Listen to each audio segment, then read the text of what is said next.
নমস্কার বন্ধুরা, সকলে কেমন আছো? আশা করছি সকলে খুব ভালো আছো, আমিও ভালো আছি। তো সকাল সকাল স্নান সেরে নিয়েছি। আজকে আছে মূলষষ্ঠী। তো সেই জন্য আর কি সকাল সকাল স্নান সেরে এখন সব কিছু করবো আর কি।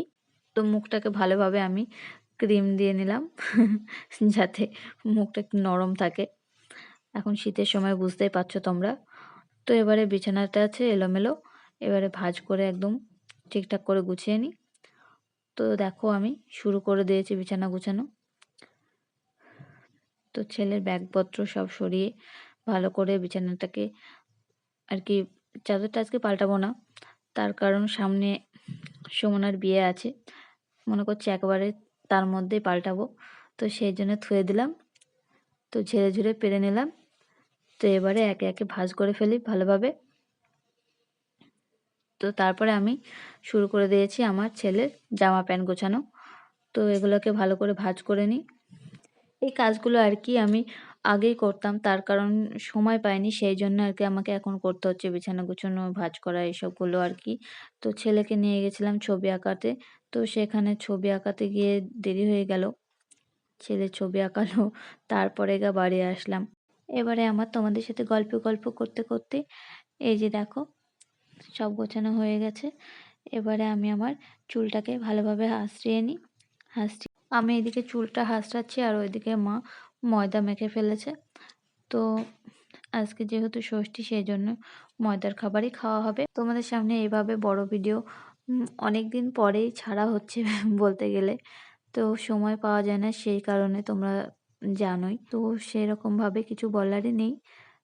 মানে মানে বাড়িতে যা দৈনন্দিন কাজ হয় সেরকমই আর কি।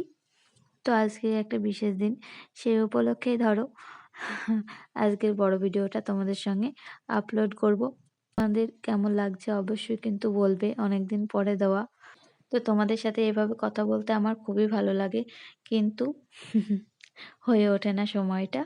তো এই দেখো ছেলে এইদিকে দেখছে টিভি। তো তারপর আমি চলে আসলাম রান্নাঘরে।